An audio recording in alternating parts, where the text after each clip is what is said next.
God is good all the time. He is good, and it is good to be here today, and we welcome you. We do have a lot of people out today, but one thing that I have noticed is that since I've come down off the stage over the last few weeks, y'all just keep getting further and further back.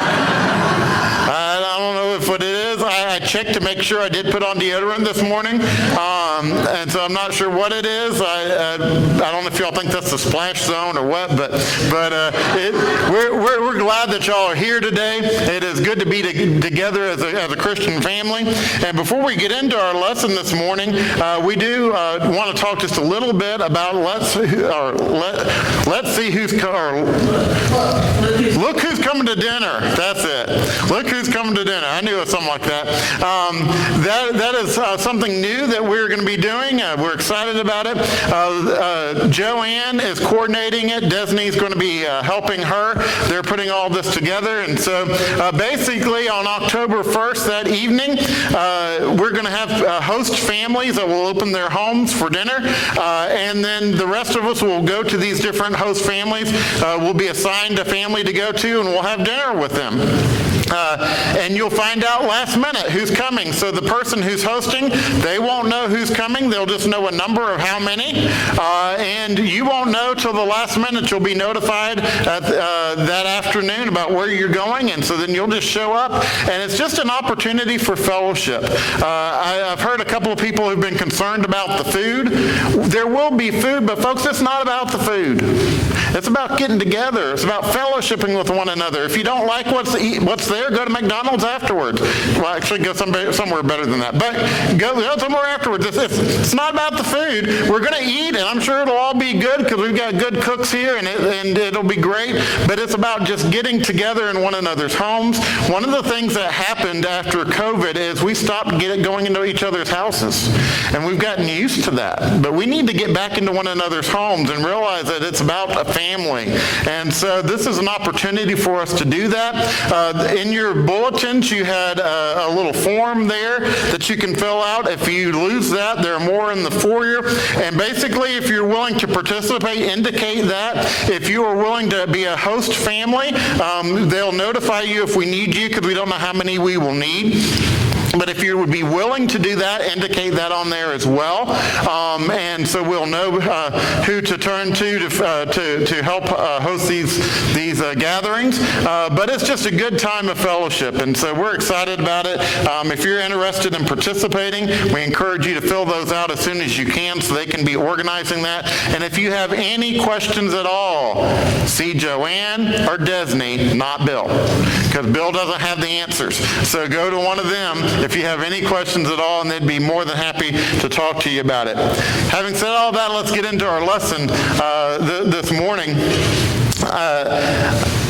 A preacher friend of mine, I listened to a lot of his sermons, and he loves to tell a story about a vacation that he went on to Hawaii.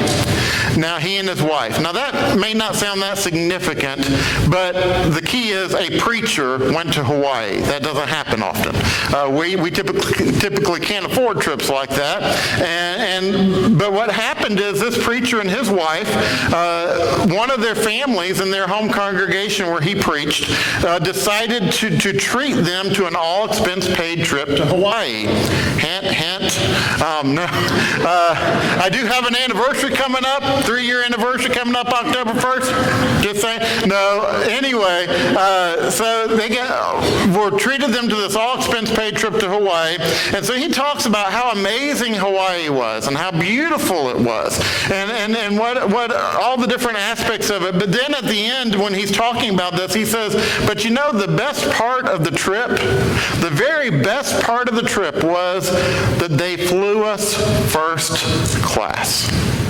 They flew us first class. You see, he talks about, I've never flown first class, so I don't know personally, but he talks about how amazing it is. He talked about the fact that, you have a special waiting area, a club or thing that you go into to wait, and you're not in the terminal with everybody else. They have, food and drinks and things there, and you can wait. And then they have a special line for you to go through to board the plane. Once you board the plane, he talks about these big reclining seats, this big area they have there. But he said then the most amazing thing, even greater than the food, is that they gave him his own slippers to put on, to wear, right?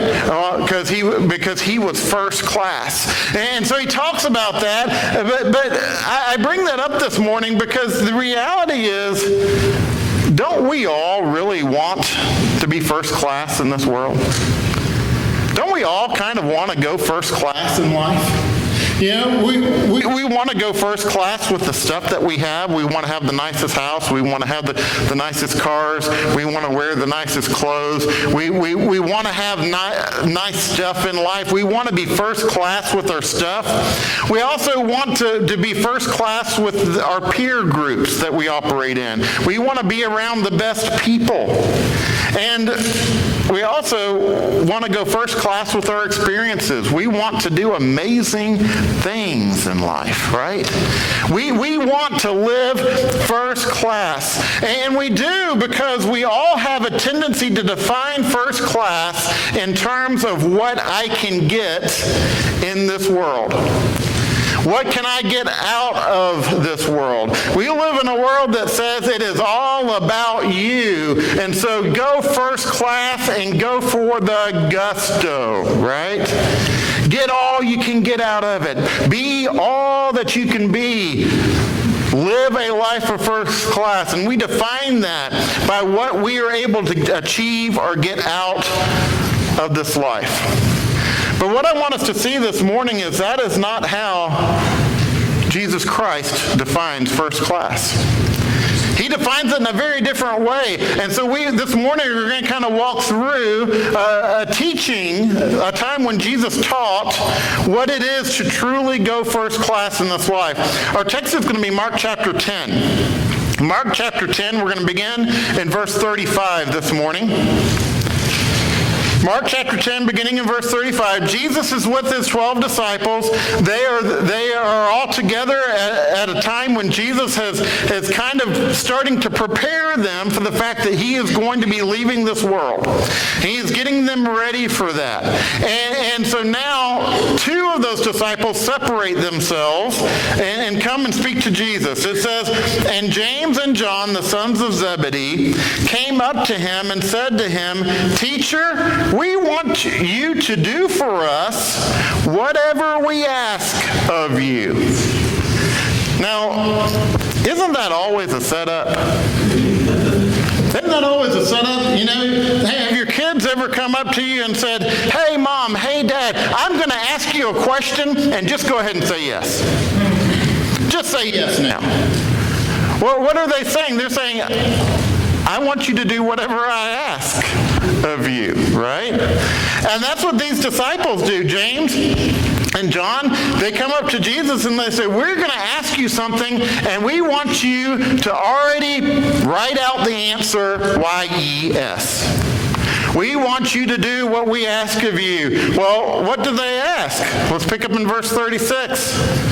In verse 36 it says, and he said to them, what do you want me to do for you? And they said to him, grant us to sit one at your right hand and one at your left in your glory. Now what a request. What were they really asking? They were asking, Jesus, can we go first class? Can we go first class? Jesus, when you take us home, we want the best seats on the plane. We want the best position. You see, in their minds, the one sitting on the throne is the one who gets the best service. And so they're saying, Jesus, if you're going to be the king, then we want first class seats in your house. If you're going to be the king, we want to be in positions right beside you. And so they're asking Jesus, they're saying, Jesus, can we go first class? Well, as we walk through the events of this story, there are some things about that we need to consider. And the first is this, that according to the world's standards, going first class is defined by what I get. The world defines first class based on what I get. And so here's the question, Jesus, what can I get from you? What James and John were saying was, Jesus, what can we get from you? What is in this for us?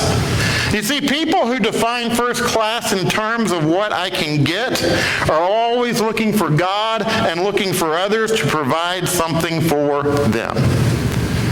They're always looking for God to do something for them. They're looking for others to do something for them. But notice the timing of this question. These men asked this question during a particular situation that was going on. And so let's back up a little bit in Mark 10 to kind of see what was happening here. Before these men asked the question, this is what occurred. Let's start reading in verse 32. It says, and they were on the road going up to Jerusalem. And Jesus was walking ahead of them, and they were amazed. And those who followed were afraid. And taking the 12 again, he began to tell them what was to happen to him, saying, see, we are going up to Jerusalem, and the Son of Man will be delivered over to the chief priests and the scribes, and they will condemn him to death and deliver him over to the Gentiles. And they will mock him and spit on him and flog him and kill him. And after 3 days, he will rise. So Jesus here tells them, before James and John ever ask this question, Jesus tells them, he says, I want to remind you of the purpose of our journey. And so he tells them, we're on a journey to Jerusalem, and we're going to Jerusalem so that I can be betrayed, so that I can be put on trial, so that I can be humiliated and tortured and then crucified on a cross to then rise from the dead 3 days later. Jesus has just told them, laid out for them what is about to happen to him. And so in that context, James and John are thinking, well, this might be our last chance. So while we're here, Jesus, can we ask you a question? Can we ask you for a favor? Will you guarantee us first-class seats? You see, they saw this as their last opportunity, and so they go to Jesus at the most inopportune time and say, Jesus, will you do for us whatever we ask of you? You see, in a world where we define first class in terms of what we get, the question we are always asking is, what is in it for me? And that seems to be, this particular occasion, it seems to be the most inappropriate time to ask. And yet, isn't that often what we do when we're in it for ourselves? Don't we often fail to recognize what's going on around us when we make it all about ourselves? Let me give you an example. Mom and Dad both have worked a hard day at work. They come home, and Mom immediately starts to tell Dad about her day, and she says, man, I had a terrible day at work, and then at 11 o'clock, I got a call from the school, and little Johnny was running a fever, so I had to go pick him up. During my lunchtime, I had to go pick him up, take him to my mom's house so she could keep him. On my way back to work, I was running late. I ended up getting pulled over. I got a ticket. Then after work, I had to go to the daycare and pick up our other child, and then I had to go to my mom's to pick up Johnny, and then I had to go to the grocery store. I should have gone to the grocery store first, because then the kids were terrible, and Johnny threw up all over the car, and then on top of all that, I get home, and I go to put clothes in the washer, and the washer busts, and water goes all over the place, and the husband looks at her, and he says, oh, what's for dinner? Have you ever had an experience like that? The wives are saying, yeah. Well, what's the problem? The problem is that in a world where we define first class based on what we get out of this world, we're always going to be asking, what's in it for me? That's the reality. We're always going to be focused on what's in it for me, because going first class by the world's standards is defined by what I get. But as we go through this story in Mark 10, there's something else we see here, and that is that first class in the world is always going to cost you something.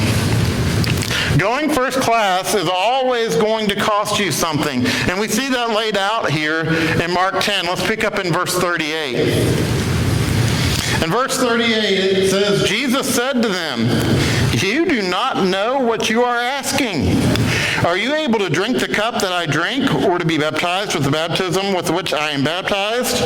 And they said to him, "We are able." And Jesus said to them, "The cup that I drink, you will drink, and the baptism with which I am baptized, you will be baptized.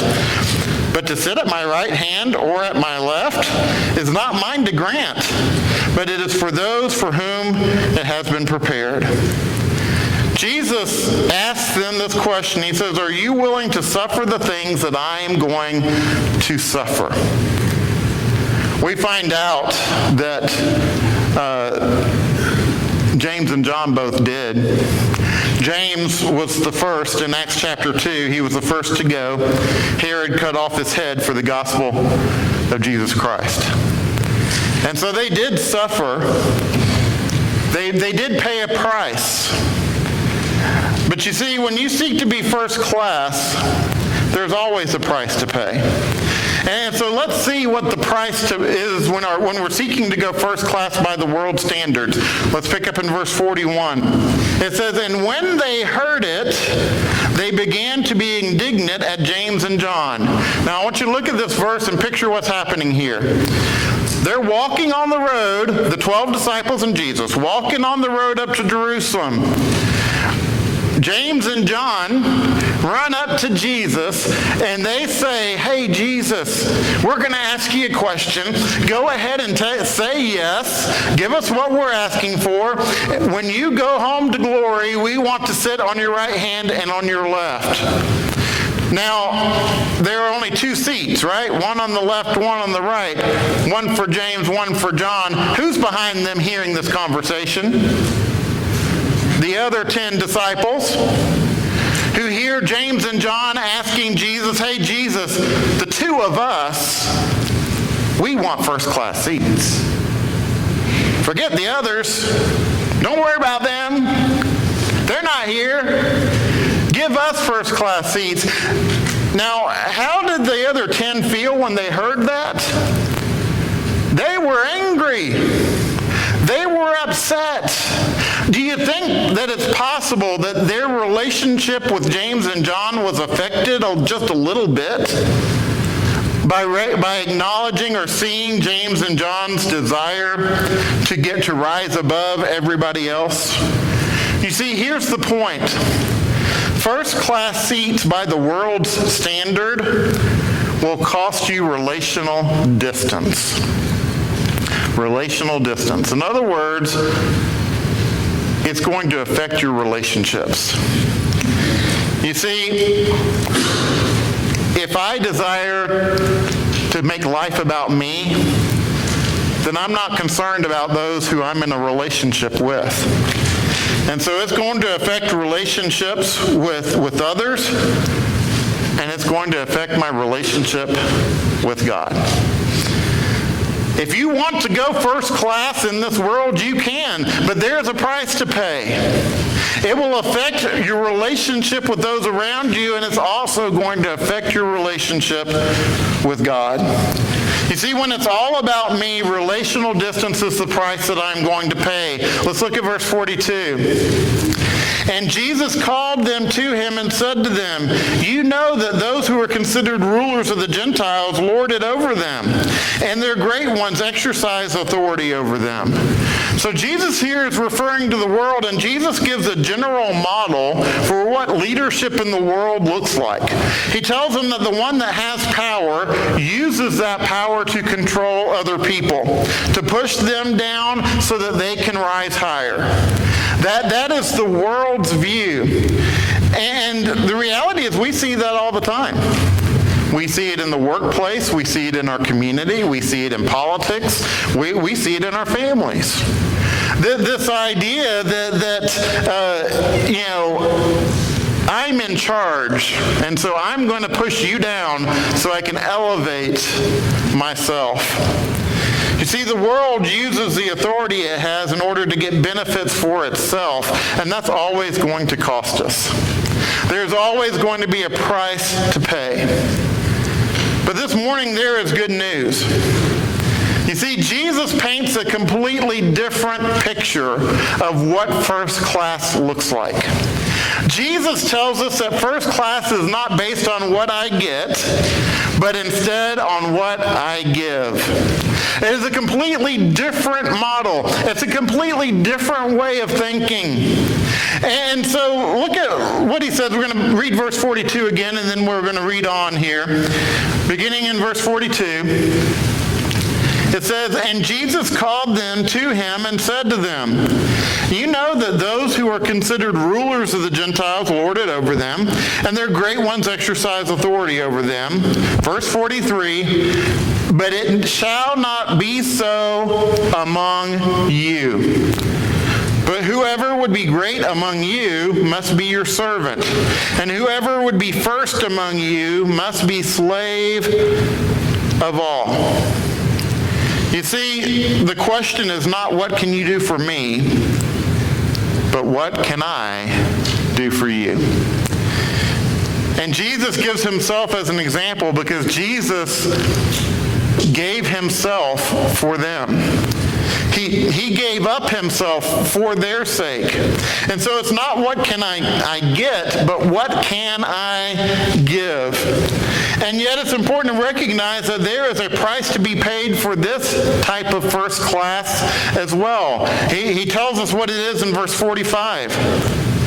He says, "For even the Son of Man came not to be served, but to serve, and to give his life as a ransom for many."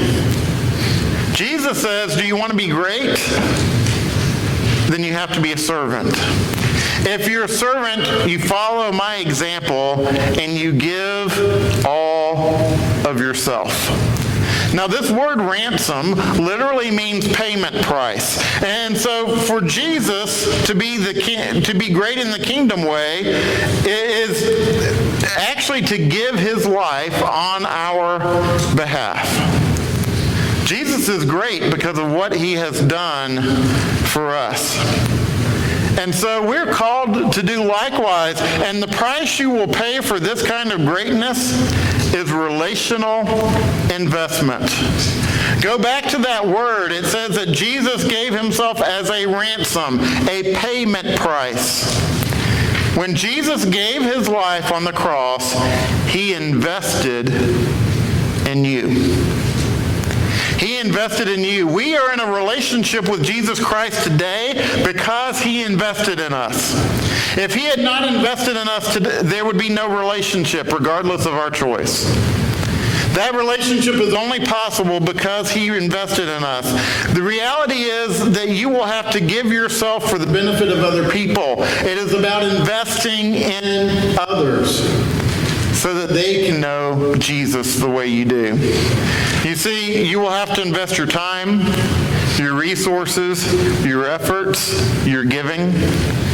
You see, to be great the kingdom way it means that I no longer make it about myself.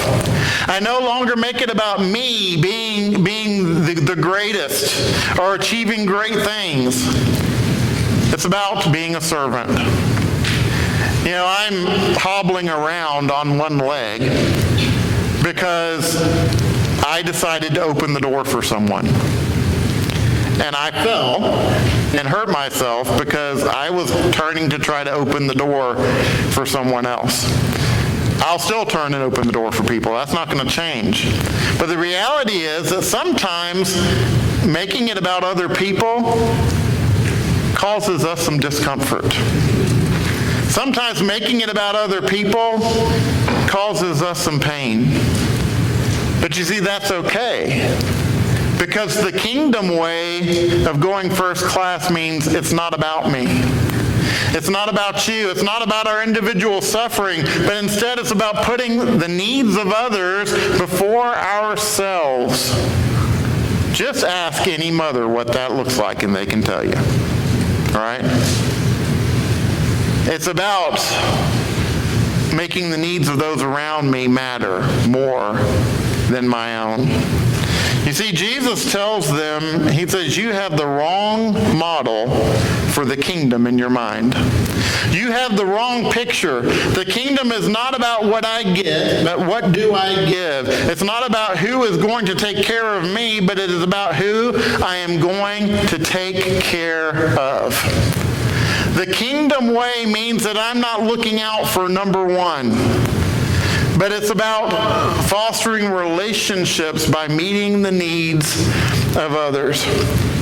Jesus said, I did not come for you guys to take care of me. I came to take care of you, and I'm asking you to do the same for one another. You see, when we make it all about ourselves, it tears apart families. It tears apart relationships. It tears apart friendships. It will tear apart the church. But when we make it about God and the things of God and we put the needs of others before ourselves, God is glorified and he blesses us. You know, my parents, a number of years ago, decided to put together a will. And their original plan was that everything was going to be divided among the three children. I'm the middle child, the only boy. I have a sister on either end, right?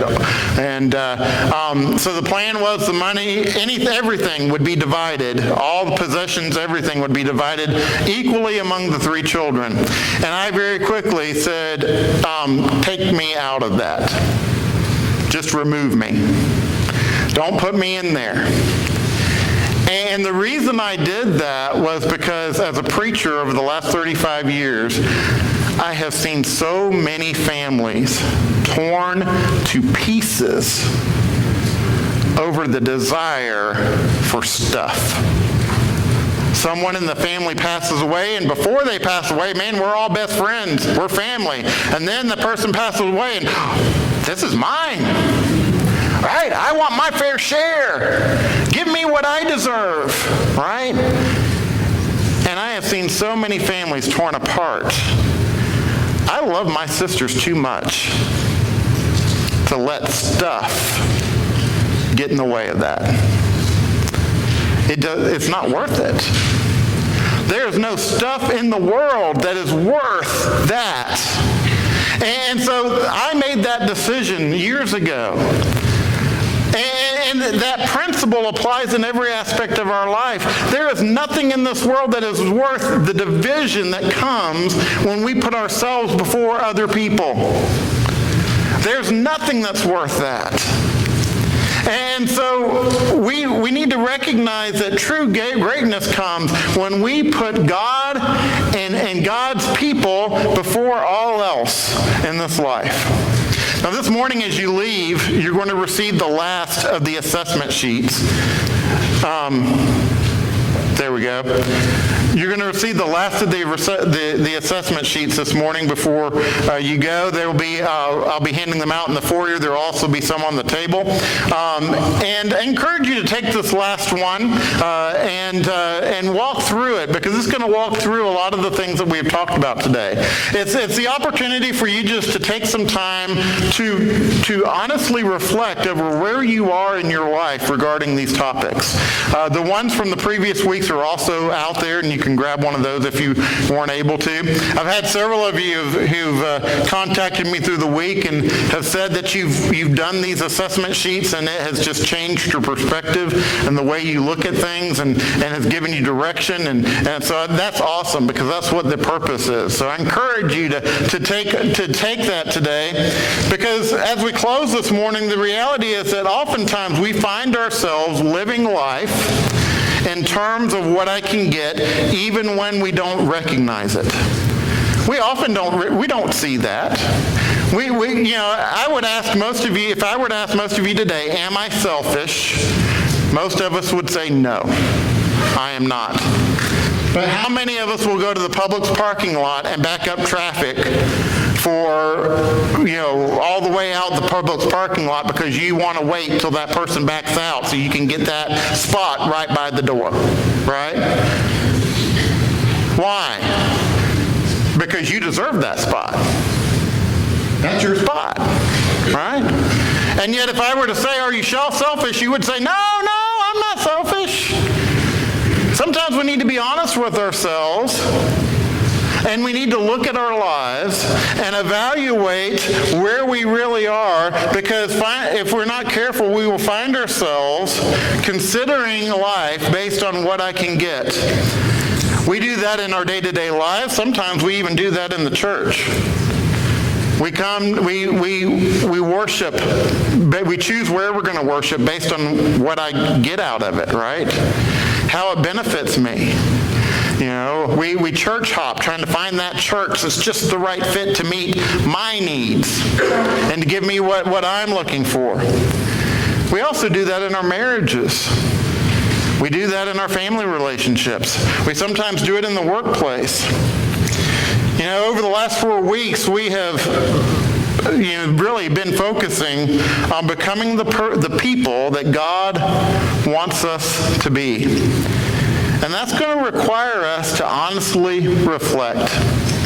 It's going to require us to make intentional action and to rely on one another in the process. It's going to require us to go first class by giving ourselves. So this morning I ask you, do you want to go first class?